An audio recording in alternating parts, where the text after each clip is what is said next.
بسم اللہ الرحمن الرحیم نحمدہ ونصلی علی رسولہ الکریم اما بعد۔ محترم سامعین کرام، شعبان کی 15ویں شب جسے ہم شب برات کہتے ہیں، اس کی وضاحت کی جاتی ہے۔ قرآن مجید میں اللہ جل جلالہ و عم نوالہ سورہ دخان کے اندر فرماتے ہیں، بسم اللہ الرحمن الرحیم، حامیم والکتاب المبین۔ حامیم روشن کتاب کی قسم ہے۔ انا انزلناہ فی لیلۃ مبارکہ فی لیلۃ مبارکۃ انا کنا منذرین۔ ہم نے اسے مبارک رات میں نازل کیا ہے، بے شک ہمیں ڈرانا مقصود تھا۔ فیہا یفرق کل امر حکیم، سارے کام جو حکمت پر مبنی ہیں اسی رات تصفیہ پاتے ہیں۔ امرا من عندنا انا کنا مرسلین، ہمارے خاص حکم سے، کیونکہ ہمیں رسول بھیجنا منظور تھا۔ رحمتا من ربک انہ هو السمیع العلیم، آپ کے پروردگار کی رحمت ہے، بے شک وہی سب کچھ سننے والا جاننے والا ہے۔ یہ آیت سورۃ الدخان کی ہے، جس میں فرماتے ہیں اللہ جل جلالہ و عم نوالہ، جو آپ حضرات کے سامنے پیش کیا گیا۔ محترم سامعین کرام، بعض مشہور و معروف مفسرین مثلا حضرت اکرمہ، انہوں نے اس آیت میں لیلۃ مبارکہ سے مراد شعبان کی 15ویں رات شب برات لی ہے، اور ہر زمانے کے مشہور و معروف مفسرین نے اپنی تفسیروں میں حضرت اکرمہ کی اس تفسیر کو ذکر کیا ہے۔ اگرچہ جمہور علماء کی رائے میں اس آیت سے مراد شب قدر ہے، مگر قابل غور بات یہ ہے کہ اگر شب برات کی کوئی حقیقت ہی نہ ہوتی تو مشہور و معروف مفسرین اس آیت کی تفسیر میں حضرت اکرمہ کی تفسیر کا ذکر کیوں کرتے، بلکہ اس کے مخالفت کرتے۔ لہذا آپ حضرات کے سامنے احادیث ذکر کی جاتی ہے۔ شعب الایمان للبیہقی، حدیث نمبر 3554، جامع الاحادیث للسیوطی، حدیث نمبر 7265، کنز العمار، حدیث نمبر 7450۔ حضرت عائشہ رضی اللہ تعالیٰ عنہ سے روایت ہے کہ ایک رات آپ صلی اللہ علیہ وسلم نے ارشاد فرمایا، اتدرین ای لیلۃ ھذی؟ قلت اللہ ورسولہ اعلم۔ قال هذه ليلة النصف من شعبان ان اللہ عز وجل يطلع على عباده في ليلة النصف من شعبان فيغفر للمستغفرين ويرحم المسترحمين ويؤخر أهل الحقد كما هم۔ فرماتے ہیں کہ اے عائشہ رضی اللہ تعالیٰ عنہ، کیا تمہیں معلوم ہے یہ کون سی رات ہے؟ میں نے عرض کیا کہ اللہ اس کا رسول زیادہ جانتے ہیں۔ آپ صلی اللہ علیہ وسلم نے فرمایا کہ شعبان کی 15ویں رات ہے۔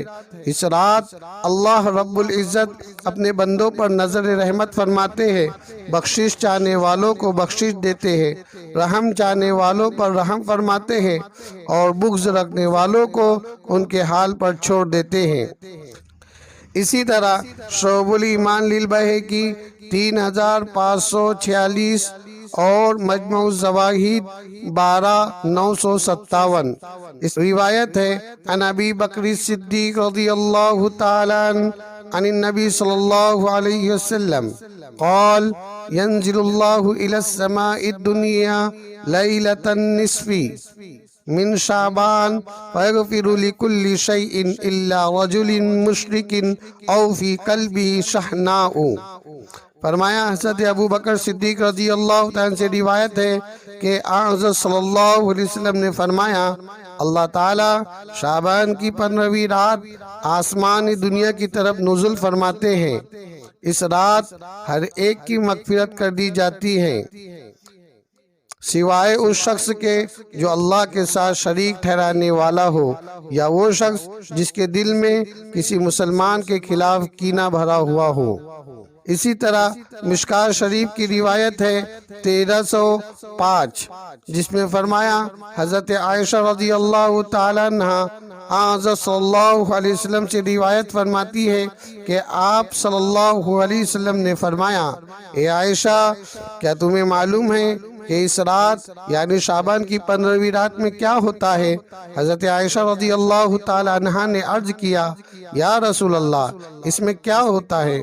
تو آپ صلی اللہ علیہ وسلم نے ارشاد فرمایا، اس سال جتنے انسان پیدا ہونے والے ہوتے ہیں وہ اس رات میں لکھ دیے جاتے ہیں، اور جتنے لوگ اس سال میں مرنے والے ہوتے ہیں وہ بھی اس رات میں لکھ دیے جاتے ہیں۔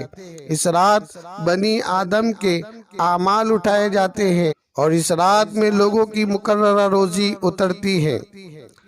اس حدیث سے تو معلوم ہوتا ہے کہ شب برات کے بعد والے سال میں پیدا ہونے والے اور فوت ہونے والے انسانوں کے نام وغیرہ اس رات میں لکھے جاتے ہیں، جبکہ یہ چیزیں تو لوح محفوظ میں لکھی جا چکی ہے۔ پھر لکھنے کا کیا مطلب؟ جواب یہ ہے کہ اس رات میں لکھنے سے مراد یہ ہے کہ لوح محفوظ سے فہرستیں لکھ کر ان امور سے متعلقہ فرشتوں کے سپرد کی جاتی ہے۔ اسی طرح شعب الایمان للبیہقی حدیث نمبر 3556 اور الترغیب والترہیب للمنذری حدیث نمبر 1547، جس میں فرمایا، اتانی جبریل علیہ السلام فقال هذه الليلة ليلة النصف من شعبان ولله فيها عتقاء من النار بعدد شعور غنم كلب لا ينظر الله فيها إلى مشرك ولا إلى مشاهن ولا إلى قاطع رحم ولا إلى مسبل ولا إلى عاق لوالديه ولا إلى مدمن خمر۔ حضرت جبرائیل علیہ السلام میرے پاس تشریف لائے اور فرمایا، یہ شعبان کی 15ویں رات ہے۔ اس رات اللہ تعالیٰ قبیلہ کلب کی بکریوں کے بالوں کے برابر لوگوں کو جہنم سے آزاد فرماتا ہے، لیکن اس رات مشرک، کینہ رکھنے والے، قطع رحمی کرنے والے، ازار ٹخنوں سے نیچے رکھنے والے، ماں باپ کی نافرمان اور شراب کے عادی کی طرف نظر رحمت نہیں فرماتے۔ حضرات گرامی، شب برات کی فضیلت کے متعلق تقریباً 17 صحابہ کرام رضی اللہ تعالی علیہم اجمعین سے احادیث مروی ہے، جن میں سے بعض صحیح ہے، اگرچہ دیگر احادیث کی سند میں ضعف موجود ہے، لیکن کم از کم قابل استدلال ضرور ہے، اور احادیث کی اتنی بڑی تعداد کو رد کرنا کسی طرح درست نہیں۔ نیز امت مسلمہ کا شروع سے اسی پر معمول بھی چلا آ رہا ہے۔ لہذا علم حدیث کے قاعدے کے مطابق اگر حدیث سند کے اعتبار سے ضعیف ہے لیکن امت مسلمہ کا عمل اس پر چلا آ رہا ہو تو اس حدیث کو بھی قوت حاصل ہو جاتی ہے اور قابل اعتبار قرار دی جاتی ہے۔ ان احادیث پر عمل کرنے میں کوئی مذائقہ نہیں۔ نیز اس باب کی احادیث مختلف سندوں کے ساتھ وارد ہوئی ہے، اگرچہ بعض احادیث کی سند میں ضعف ہے۔ عقل سے بھی سوچے کہ یہ کیسے ممکن ہوا کہ مختلف ملکوں اور مختلف شہروں میں رہنے والے حضرات نبی اکرم صلی اللہ علیہ وسلم کی طرف کسی ایک جھوٹی بات کو منسوب کرنے میں متفق ہو گئے۔ نیز سب نے شعبان کی 15 تاریخ کو ہی کیوں اختیار کیا؟ کوئی دوسری تاریخ یا کوئی دوسرا مہینہ کیوں اختیار نہیں کیا؟ ان احادیث سے شب برات میں کسی مستقل عمل کو ثابت نہیں کیا جا رہا ہے، بلکہ اعمال صالحہ مثلا نماز فجر و عشاء کی ادائیگی، بقدر توفیق نوافل خاص کر نماز تہجد کی ادائیگی، قرآن کریم کی تلاوت، اللہ کا ذکر، اللہ تعالیٰ سے گناہوں کی معافی اور دعائیں کرنے کی رغبت دی جا رہی ہے، جن کا تعلق ہر راز سے ہے، اور ان اعمال صالحہ کا احادیث صحیحہ سے ثبوت بھی ملتا ہے جس پر ساری امت متفق ہے۔ شب برات بھی ایک رات ہے۔ شب برات میں تھوڑا اہتمام کے ساتھ ان اعمال صالحہ کی ادائیگی کے لیے علماء و محققین کی ایک بڑی جماعت کی رائے کے مطابق 17 صحابہ کرام سے منقول احادیث ثبوت کے لیے کافی ہے۔ لہذا ایک روایت مسند احمد، ترمذی، ابن ماجہ، بہقی، الترغیب والترہیب وغیرہ میں ملتی ہے کہ حضرت عائشہ رضی اللہ تعالی عنہ روایت کرتی ہے کہ میں نے ایک رات رسول اللہ صلی اللہ علیہ وسلم کو اپنے پاس نہ پایا تو میں آپ صلی اللہ علیہ وسلم کی تلاش میں نکلی۔ آپ صلی اللہ علیہ وسلم بقیع میں تشریف فرما تھے۔ آپ صلی اللہ علیہ وسلم نے فرمایا، کیا تمہیں ڈر تھا کہ اللہ اس کے رسول تم پر ظلم کریں گے؟ میں نے عرض کیا، یا رسول اللہ، مجھے گمان ہوا کہ آپ دیگر ازواج مطہرات کے پاس تشریف لے گئے ہوں گے۔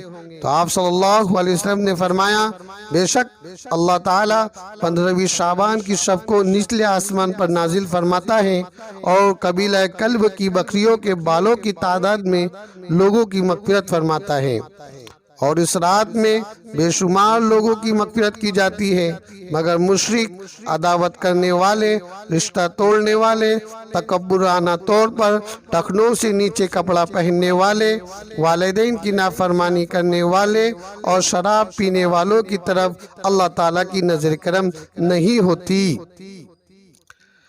اسی طرح ابن ماجہ، الترغیب والترہیب للمنذری وغیرہ میں ایک روایت ہے کہ حضرت علی ابن ابی طالب رضی اللہ تعالیٰ عنہ سے روایت ہے کہ رسول اللہ صلی اللہ علیہ وسلم نے فرمایا، جب شعبان کی 15ویں شب ہو تو اس رات میں قیام کرو اور اس دن روزہ رکھو، اس لیے کہ اللہ تعالیٰ غروب آفتاب کے وقت سے سمائے دنیا پر نزول فرماتے ہیں اور کہتے ہیں، کیا کوئی مغفرت طلب کرنے والا ہے کہ میں اس کی مغفرت کروں؟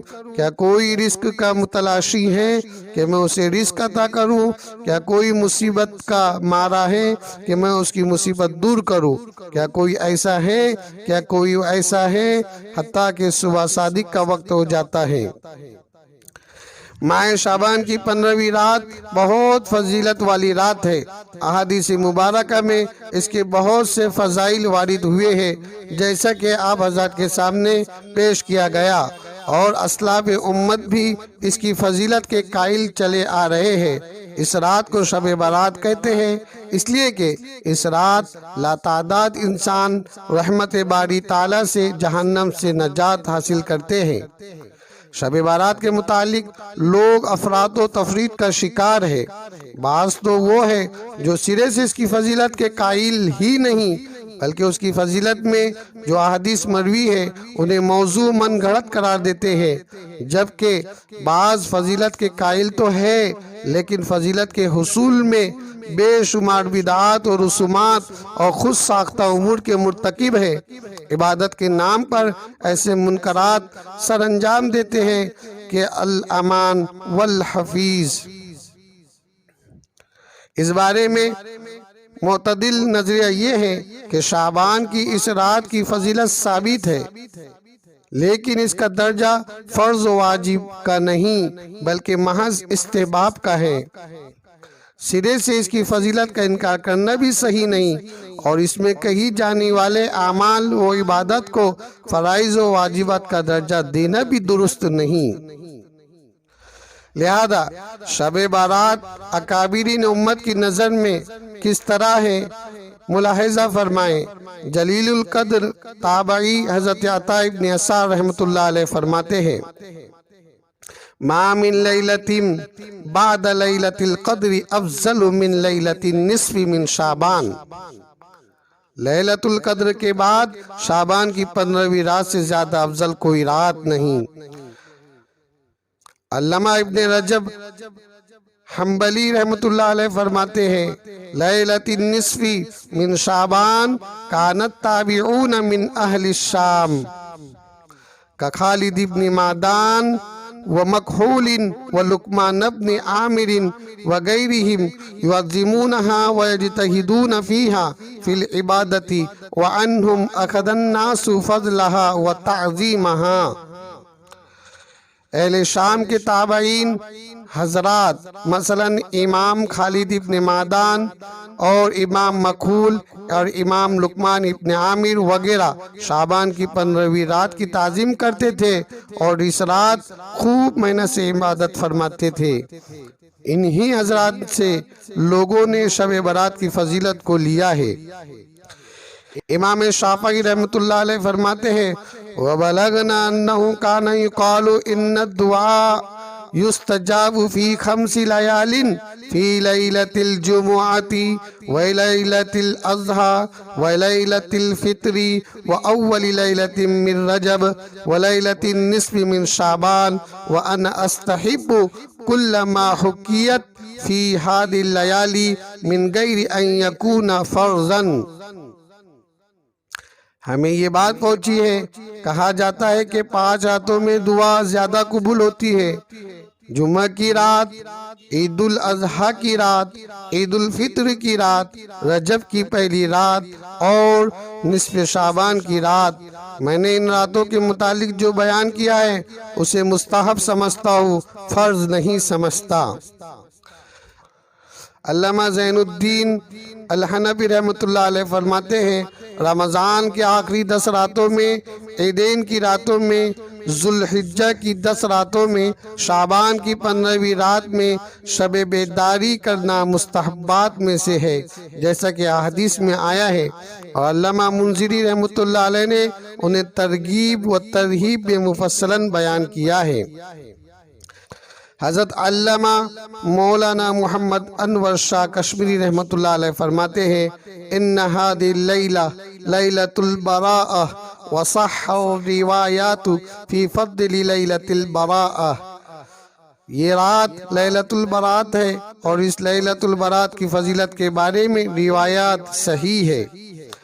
حکیم الامت حضرت مولانا محمد اشرف علی تھانوی رحمۃ اللہ علیہ فرماتے ہیں کہ شب برات کی اتنی اصل ہے کہ 15ویں رات اور 15واں دن اس مہینے کا بہت بزرگی اور برکت کا ہے۔ اسی طرح شیخ الاسلام حضرت مولانا مفتی محمد تقی عثمانی دامت برکاتہ فرماتے ہیں شب برات کی فضیلت میں بہت سی روایت مروی ہے، جن میں سے پیشتر علامہ سیوطی رحمۃ اللہ علیہ نے المنصور میں جمع کر دی ہے۔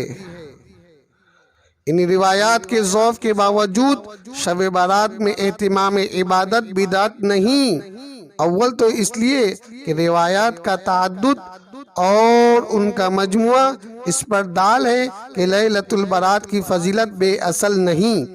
دوسری امت کا تعامل لیلۃ البرات میں بیداری اور عبادت کا خاص اہتمام کرنے کا رہا ہے، اور یہ بات کئی مرتبہ گزر چکی ہے کہ جو بھی ضعیف روایت مؤید بالتعامل ہے وہ مقبول ہوتی ہے۔ لہذا لیلۃ البرات کی فضیلت ثابت ہے، اور ہمارے زمانے کی بعض ظاہر پرست لوگوں نے احادیث کے محض اسنادی ضعف کو دیکھ کر لیلۃ البرات کی فضیلت کو بے اثر قرار دینے کی جو کوشش کی ہے وہ درست نہیں۔ اسی طرح 15ویں شعبان کے روزے کے سلسلے میں ایک حدیث شریف سنن ابن ماجہ میں ہے۔ یہ حدیث حضرت علی رضی اللہ عنہ سے مروی ہے، اس کو پوری سند کے ساتھ ملاحظہ فرمائیں۔ حدثنا الحسن بن علي الخلال قال حدثنا عبد الرزاق قال انبانا ابن ابي صبرة عن ابراهيم بن محمد عن معاوية بن عبد الله بن جعفر عن ابيه عن علي بن ابي طالب قال قال رسول الله صلى الله عليه وسلم اذا كانت ليلة النصف من شعبان فقوموا ليلها وصوموا يومها فإن الله ينزل فيها لغروب الشمس إلى سماء الدنيا فيقول ألا من مستغفر فاغفر له ألا مسترزق فارزقه ألا مبتليا فأعافيه ألا كذا ألا كذا حتى يطلع الفجر۔ ہم سے حسن ابن علی خلال نے بیان کیا، ہم سے عبد الرزاق نے بیان کیا، ہمیں ابن ابی صبرہ نے خبر دی، اور اس حدیث کو ابراہیم بن محمد سے بیان کرتے ہیں، اور وہ معاویہ ابن عبداللہ ابن جعفر سے، اور وہ اپنے والد سے۔ حضرت علی بن ابی طالب رضی اللہ تعالیٰ عنہ نے فرمایا کہ رسول اللہ صلی اللہ علیہ وسلم نے ارشاد فرمایا، جب نصف شعبان کی رات ہو جائے تو اس کی رات کو قیام کرو اور اس کے دن کو روزہ رکھو، اس لیے کہ اللہ تعالیٰ اس رات غروب شمس کے وقت آسمان دنیا پر نزول فرماتے ہیں اور ارشاد فرماتے ہیں، ہے کوئی معافی مانگنے والا کہ میں اس کو معاف کروں، ہے کوئی رزق طلب کرنے والا میں اس کو رزق دے دوں، ہے کوئی مصیبت زدہ جو مصیبت میں مبتلا ہو تو اس کی مصیبت کو میں دور کر دوں، اس کو اس سے بچا دوں، ہے کوئی ایسا، ہے کوئی ایسا، ہے کوئی ایسا، یہاں تک کہ صبح صادق طلوع ہو جاتی ہے۔ اس حدیث شریف میں 15ویں شعبان کے روزے کا حکم ہے، مگر اس حکم کو وجوب یا سنت پر محمول نہیں کیا جا سکتا، اس لیے کہ یہ حدیث محدثین کے نزدیک ضعیف ہے، موضوع نہیں ہے، موضوع نہیں ہے، اگرچہ اس میں ایک راوی ابن ابی صبرہ ہے، ان کے بارے میں امام احمد ابن حنبل اور یحییٰ ابن معین نے واضح حدیث ہونے کی بات کی ہے۔ سنن ابن ماجہ کے حاشیہ میں حضرت مولانا محمد مصطفیٰ لکھتے ہیں کہ اس کی سند ضعیف ہے، اس میں ابن ابی صبرہ نامی راوی جو ہیں اس کے سلسلے میں امام احمد ابن حنبل اور ابن معین فرماتے ہیں کہ وہ حدیث کو وضع کرتا تھا۔ اب حضرات کے سامنے اس بات کی وضاحت کی جاتی ہے کہ محض ایک راوی کے اوپر وضع کے اتہام سے حدیث کو موضوع نہیں کہا جا سکتا۔ اگر یہ حدیث موضوع ہوتی تو حافظ منذری رحمۃ اللہ علیہ اس کو اپنی کتاب الترغیب و ترہیب میں ذکر نہ کرتے، اس لیے کہ اس سلسلے میں علامہ سیوطی نے لکھا ہے کہ اگر تمہیں معلوم ہو جائے کہ کوئی حدیث منذری صاحب ترغیب و ترہیب کی تصانیف میں موجود ہے تو اس کو اطمینان سے بیان کر سکتے ہو، یعنی وہ موضوع نہیں ہو سکتی۔ دوسری وجہ اس کے علاوہ یہ بات بھی قابل لحاظ ہے کہ جن حضرات نے سنن ابن ماجہ کی موضوع احادیث کی نشاندہی کی ہے اس میں اس حدیث کا ذکر نہیں ملتا۔ تیسری وجہ ابن ابی صبرہ پر جرح شدید ہے، ان کے ضعیف ہونے میں شبہ نہیں، تاہم بعض اہل علم ایسے بھی ہیں جنہوں نے ان کے بارے میں بلند کلمات کہے ہیں، جیسا کہ تاریخ خطیب بغدادی میں ان کی تفصیل ترجمہ کے ضمن میں موجود ہے۔ نیز شیخ محمد طاہر پٹنوی رحمۃ اللہ علیہ نے ان کو قاضی العراق لکھا ہے، جہاں بعض محدثین نے ان کی طرف وضع کی نسبت کی ہے، وہی بعض نے محض ضعیف کہا ہے، لہذا قطعی طور پر اس حدیث کو موضوع نہیں کہا جا سکتا، ہاں ضعیف ضرور کہا جا سکتا، ضعیف ضرور کہا جائے گا، جس کی صراحت علامہ شوکانی نے اپنی کتاب فوائد المجموعہ فی بیان الاحادیث الموضوعہ میں کیا ہے، اور ضعیف روایتیں فضائل کے باب میں قابل قبول ہوتی ہے۔ یہ بات اچھی طریقے سے یاد رکھے، جو ضعیف روایتیں ہوتی ہیں وہ فضائل کے باب میں قابل قبول ہوتی ہے۔ خلاصہ یہ ہے کہ 15ویں شعبان کے روزے کو نہ تو واجب و سنت کہا جا سکتا ہے، نہ ہی بدعت کہہ کر بالکل رد کیا جا سکتا ہے، بلکہ اس کو مستحب کہا جائے گا۔ بعض فقہا نے مرغوبات روزوں میں شامل کیا ہے، جیسا کہ فتویٰ عالمگیری میں ہے، اور بعض نے مستحب کی تعبیر اختیار فرمائی ہے، جیسا کہ فتویٰ دارالعلوم دیوبند اور تعلیم الاسلام مفتی کفایت اللہ صاحب میں ہے۔ اس لیے انفرادی طور پر اگر کوئی شخص 15ویں شعبان کا روزہ رکھے تو اس سے منع نہیں کیا جائے گا، بلکہ اس کی برکات کا پانے والا کہلائے گا۔ اس لیے کہ اس کی فضیلت ایک حدیث میں مذکور ہے جس کی سند ضعیف ہے، اور فضائل میں ضعیف حدیث قابل قبول ہے۔ یہی وجہ ہے کہ روزے کا ذکر ان کتابوں میں موجود ہے، جیسا کہ فتویٰ ہندیہ، تحفۃ الاحوذی، اور اسی طریقے سے فتویٰ دارالعلوم دیوبند، بہشت زیور، تعلیم الاسلام وغیرہ وغیرہ۔ اور یہ بھی یاد رکھیں کہ محدث کبیر حضرت مولانا حبیب الرحمن اعظمی رحمۃ اللہ علیہ نے سنن ابن ماجہ کی مذکورہ بالا حدیث کے موضوع نہ ہونے پر تفصیلی گفتگو فرمائی ہے۔ سامعین کرام، لکھا ہے، حضرت لکھتے ہیں کہ 15ویں شعبان کے روزے کے بارے میں جو حدیث ابن ماجہ میں آئی ہے وہ موضوع نہیں ہے۔ کسی ماہر حدیث عالم نے اس کو موضوع نہیں کہا ہے۔ تحفۃ الاحوذی کی عبارت سے اس حدیث کے موضوع ہونے پر استدلال کرنا جہالت ہے۔ اس حدیث کی راویوں میں ابو بکر ابن صبرہ ضرور ہے، اس کی نسبت بے شک یہ کہا جاتا ہے کہ وہ حدیثیں بناتا تھا، لیکن اس سے یہ نہیں ثابت ہوتا کہ زیر بحث حدیث اس کی بنائی ہوئی اور موضوع ہے، محض اس بنیاد پر کہ سند میں کوئی ایسا راوی موجود ہے جو حدیثیں بناتا تھا۔ کسی حدیث کو موضوع کہہ دینا جائز نہیں۔ اس سے تو بس اتنا لازم آئے گا حدیث سندن ضعیف ہے۔ یہی وجہ ہے کہ جن حضرات نے سنن ابن ماجہ کے موضوع احادیث کی نشاندہی کی ہے ان میں اس حدیث کا ذکر نہیں ملتا۔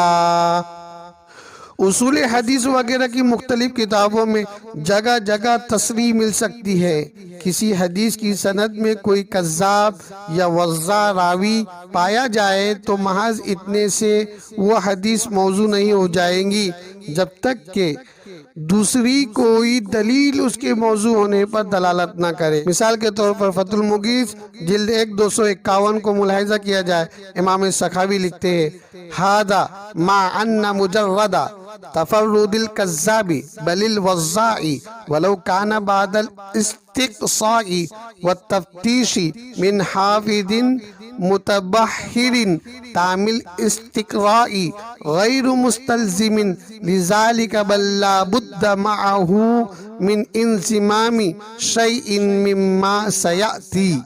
محض کسی جھوٹے بلکہ وضاع حدیث کا کسی حدیث میں متفرد ہونا، اگرچہ اس کا ثبوت کسی متبحر اور دیدور حافظ حدیث کی تحقیق سے ہوا ہو، اس کو یعنی حدیث کے موضوع ہونے کو مستلزم نہیں ہے، بلکہ اس کے ساتھ کسی اور دلیل کا انضمام بھی ضروری ہے۔ لہذا سامعین کرام، یہ بات واضح ہو گئی کہ جس شخص نے یہ بات کہی ہے کہ روایت فضیلت صوم شعبان میں ابو بکر ابن عبداللہ راوی وادی الحدیث تھا، اس لیے یہ روایت موضوع ٹھہری، بالکل غلط ہے، بالکل غلط ہے۔ ایسی جہالت کی بات کوئی عالم نہیں کہہ سکتا۔ اسی طرح علامہ سیوطی فرماتے ہیں: اذا علمتم بالحدیث انہ فی تصانیف المنذر صاحب الترغیب والترہیب فروہ مطمئنین۔ جب تمہارے علم میں یہ بات آ جائے کہ کوئی حدیث منذری ترغیب و ترہیب کی تصنیفات میں موجود ہے تو اس کو اطمینان سے بیان کر سکتے ہو، یعنی کہ وہ موضوع نہیں ہے۔ حافظ ابن عبد البر نے کتاب العلم میں یہ حدیث روایت کی ہے: من بلغہ عن اللہ فضل فآخذ بذلك الفضل الذي بلغہ آتاہ اللہ تعالی ما بلغہ وإن كان الذي حدثہ کاذبا۔ جس کسی کو کسی کام پر کسی ثواب کی اطلاع ملے اور وہ اس پر کاربند ہو جائے تو اللہ تعالیٰ اس کو وہ ثواب دے دے گا جس کی اس کو اطلاع پہنچی ہے، اگرچہ جس نے بیان کیا ہے وہ جھوٹا ہو۔ حافظہ فرماتے ہیں کہ اہل علم اپنی جماعت کے ساتھ فضائل کے باب میں بہت ڈیل دیتے ہیں اور ہر طرح کے راویوں سے روایت کر لیتے ہیں، وہ تو بس احکام یعنی حلال و حرام کی حدیثوں میں سختی سے کام لیتے ہیں۔ خطیب بغدادی رحمۃ اللہ علیہ نے کتاب الکفایہ میں امام احمد وغیرہ ائمہ حدیث کا قول نقل کیا ہے، اذا روینا فی الحلال والحرام شددنا و اذا روینا فی الفضائل تساہلنا۔ جب ہم حلال و حرام کے باب میں حدیث نقل کرتے ہیں تو پوری احتیاط سے کام لیتے ہیں، اور جب فضائل کے باب میں روایت کرتے ہیں تو سہولت برتتے ہیں۔ اور یہی بات امام نووی اور حافظ عراقی وغیرہ نے وضاحت کے ساتھ لکھی ہے۔ امام نووی لکھتے ہیں، یجوز عند اہل الحدیث التساہل فی الاسانید الضعیفہ وروایت ما سوا الموضوع من الضعیف والعمل به من غیر بیان الضعف فی غیر صفات اللہ والاحکام۔